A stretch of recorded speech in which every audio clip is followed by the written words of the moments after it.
If you look at dislocation, during COVID, syndicated loans traded below 80 cents for 8 days. During the GFC, 294. Big difference. The windows to take advantages are incredibly narrow. People realized very quickly, like, oh, this is a $500 million EBITDA software company.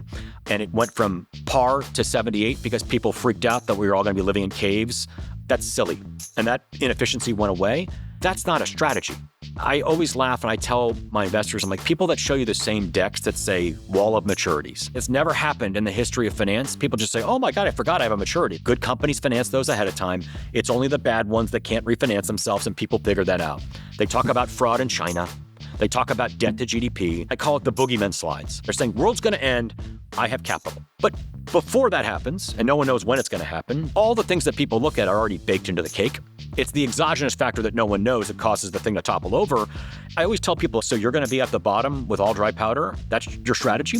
That's silly. The premise is you're somewhere between senior secured and equity. You're a hybrid. If the company's got existential problems and it could potentially default, you can call yourself whatever, and you're not going to do well. If you're at holdco with a liquidation preference and the company can't pay its interest, that's not good. If I don't understand what it is in the first 2 hours, there's no chance we're doing it. I'm not saying that I'm any great genius. I'm old, and I've been doing this a lot. I've seen a lot of these business models. If I can't figure out what it does, or I have to make a bet on technology or a bet on some commodity price, it ain't going to happen.